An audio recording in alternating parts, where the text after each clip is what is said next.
Mais qu'est-ce qu'il allait faire dans cette crèche? On peut se poser la question.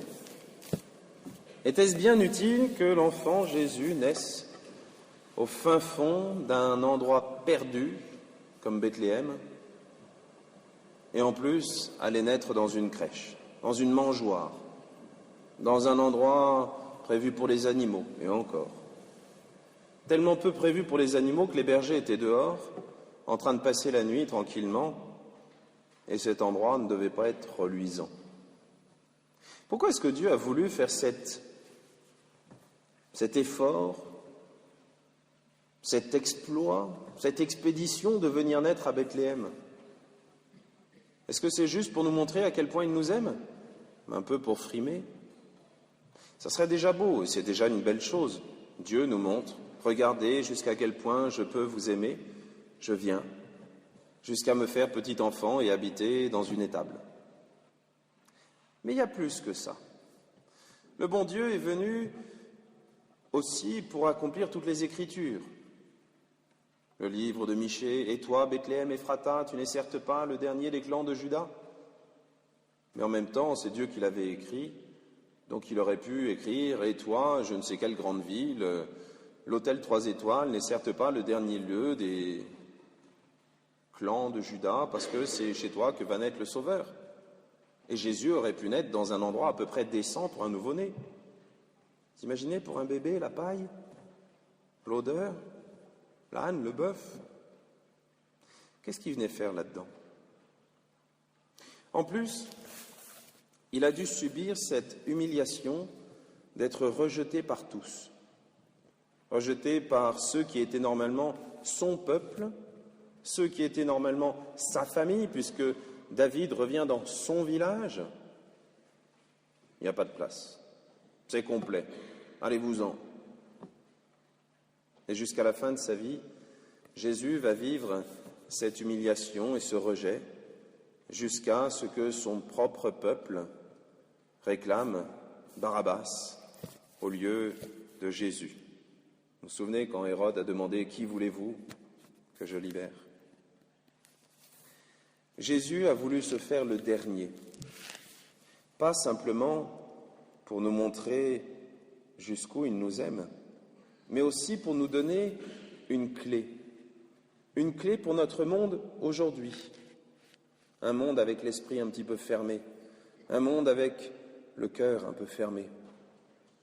Oh, on peut dire ça de l'extérieur avec toutes les bêtises qui se font autour de nous, mais nous pouvons commencer avec chacun de nous. C'est l'époque des cadeaux. On a sûrement fait des tas de cadeaux pour des tas de personnes qu'on aime bien. Et puis à côté, on pourrait faire la liste de toutes ces personnes pour qui, non, on va quand même pas faire des cadeaux. Hein?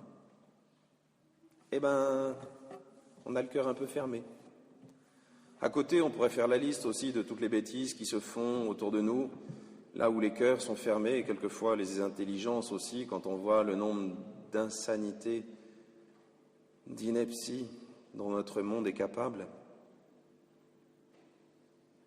On ferme même certains endroits à cette simple représentation d'une famille sans abri.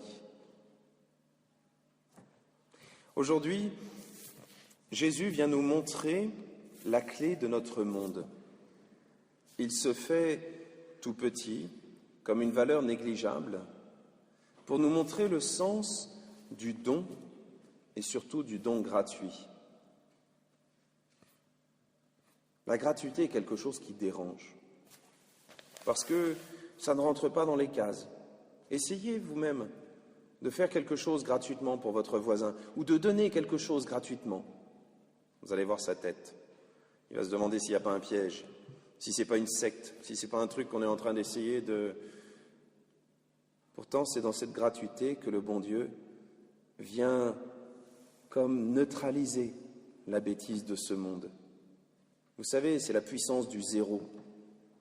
Vous avez peut-être fait un peu de mathématiques. Quand on multiplie par zéro, il n'y a plus rien. Ça peut être le chiffre le plus grand du monde, zéro. Et bien là, c'est ce que le bon Dieu est venu faire. Il est venu neutraliser toutes les bêtises de notre monde en donnant cette gratuité. Mais plus encore, À l'intérieur du zéro, on peut même cacher l'infini. Oui, promis, j'arrête pour les mathématiques parce qu'il se fait tard, promis. Mais à l'intérieur du zéro, à l'intérieur du don gratuit, on peut donner des choses qui n'ont pas de prix, justement. Lorsque Dieu vient se donner à nous, il se donne à nous comme quantité négligeable, comme un petit bébé au fond d'une crèche. Ce qui fait que même des bergers, qui n'étaient pas bien vus à l'époque, même des bergers qui passent la nuit dans les champs, donc dans la catégorie des bergers, c'était ceux qui étaient en dessous, qui n'avaient même pas d'endroit où dormir, même ceux-là n'ont pas eu peur de venir jusqu'à lui pour l'accueillir. Et ils ont accueilli le plus beau cadeau de Noël qui puisse exister, Dieu lui-même. Vous imaginez ? Eh bien aujourd'hui, c'est ce que le bon Dieu nous propose de faire. Alors, nous pourrions le faire de manière tout à fait concrète. Peut-être que certains ont été scouts parmi vous et se souviennent de la BA, c'est la bonne action. C'est quelque chose d'intéressant, la bonne action. C'est gratuit, souvent ça cherche à être tout petit, mais ça peut transformer le monde. Nous-mêmes, essayons aujourd'hui de prendre la résolution. C'est à peu près l'époque des bonnes résolutions. Ça commence le 1er janvier, mais ça fait rien. Commençons dès maintenant. Essayons de prendre la résolution d'agir gratuitement, de faire chaque jour soit une BA, soit une action gratuite, sans attendre d'autres récompenses que celle de savoir que nous faisons votre sainte volonté. Oui, c'est une prière scout. Aujourd'hui, c'est ce que le bon Dieu nous offre comme clé pour ce monde. C'est une clé non seulement humaine, ça peut marcher même avec des gens qui ne sont pas chrétiens, même dans des sociétés où ils n'ont jamais entendu parler de Jésus.